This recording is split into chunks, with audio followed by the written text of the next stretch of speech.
Hello everyone. Last video में हम लोगों ने अबेटर की क्रिमिनल लायबिलिटी को डिस्कस किया था कि जब अबेटेड ऑफेंस कमिट होता है तब, और जब अबेटेड ऑफेंस कमिट नहीं होता है तो अबेटर की क्या लायबिलिटी होती है। आज इस वीडियो में हम लोग इन सेक्शंस को डिस्कस करने वाले हैं, जहां हम देखेंगे कि कैसे डिफरेंट सर्कमस्टेंसेज में अबेटर की लायबिलिटी को डिसाइड किया जाता है। सबसे पहले सेक्शन 1110 को देखते हैं।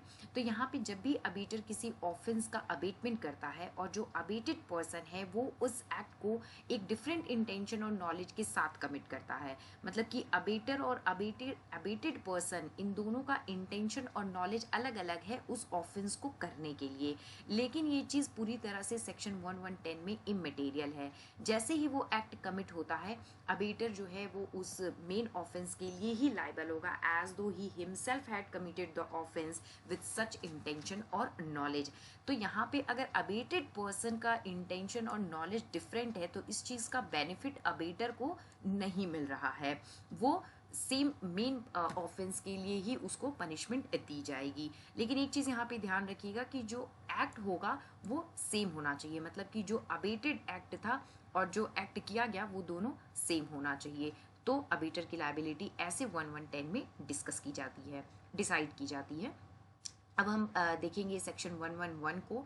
यहाँ पे क्या है कि जो अबेटर एक्ट को अबेट कर रहा है और जो एक्चुअली में एक्ट हो रहा है अबेटेड पर्सन के द्वारा, वो दोनों अलग अलग हैं। तो ऐसे केसेस में भी अबेटर जो है वो मेन ऑफेंस के अंदर ही पनिशेबल होगा।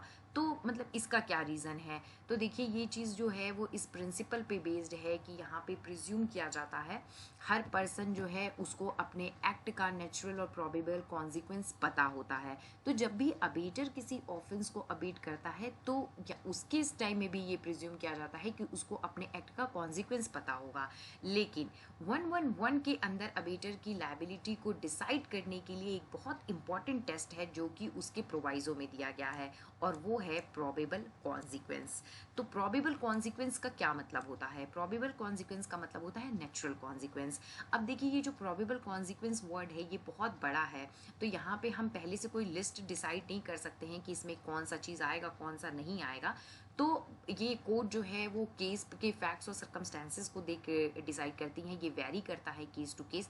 लेकिन देखिए जो एक टेस्ट हो सकता है वो ये है कि जो अबेटेड एक्ट था और जो डिफरेंट एक्ट डन हुआ, जो एक्चुअली में एक्ट हुआ, वो कितना एक्सपेक्टेड था।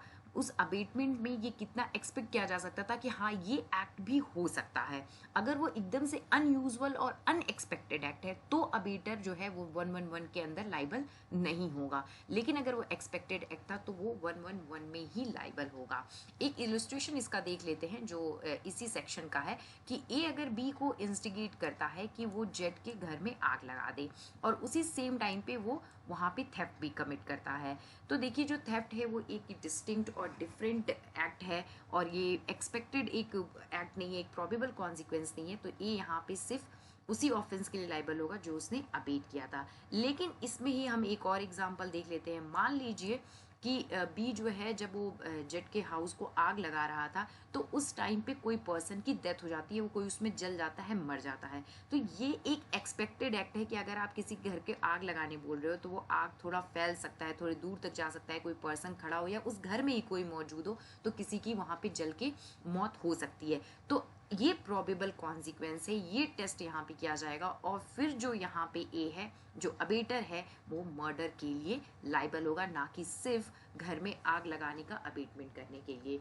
अब देखिए आप सेक्शन 112 देखेंगे तो ये 111 को ही एक्सटेंड किया गया है कि जब भी जो एक्ट अबेट हुआ था और जो एक्ट एक्चुअली कमिट हुआ, अगर वो दोनों एक दूसरे से डिफरेंट था और वो एक का प्रोबेबल कॉन्सिक्वेंस था, तो अबेटर यहाँ पे हर एक ऑफेंस के लिए अलग अलग लाइबल होगा। ये प्रिंसिपल ऑफ कंस्ट्रक्टिव लाइबिलिटी पे बेस्ड है, और यहाँ पे अबेटर की लाइबिलिटी को एक्सटेंड किया गया है जो लास्ट सेक्शन में दिया गया है उसी को।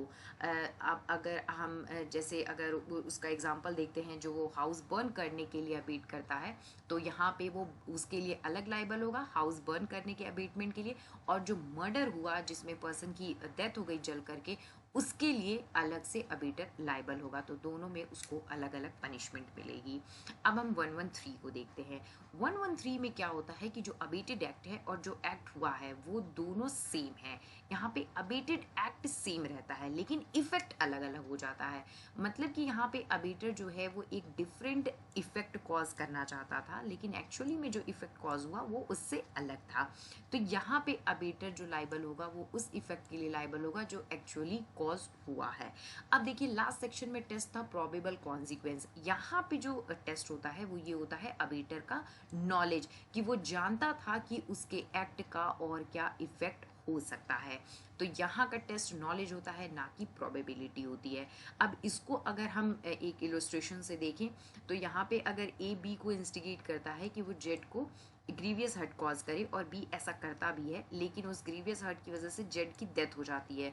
तो अगर यहाँ पे ए को नॉलेज था कि वो ग्रीवियस हर्ट किस एक्सटेंट का है, कितना उसने ग्रीवियस हर्ट कॉज करने को कहा है, तो जाहिर सी बात है कि उसको नॉलेज होगा कि उस ग्रीवियस हर्ट की वजह से जेड की डेथ हो सकती है। तो यहाँ पर ए जो है वो मर्डर के लिए जो पनिशमेंट प्रोवाइड की गई है उसके अंदर ही उसको पनिशमेंट मिलेगी। तो ये होता है हमारा पूरा का पूरा अलग से जो और सेक्शंस थे उसको आज हमने यहाँ पे डिस्कस किया कि क्या क्या और अबेटर की लाइबिलिटी हो सकती है। नेक्स्ट वीडियो जो है वो क्रिमिनल कॉन्स्पिरेसी पे होगा, तो चैनल को सब्सक्राइब करना ना भूलें। Thank you.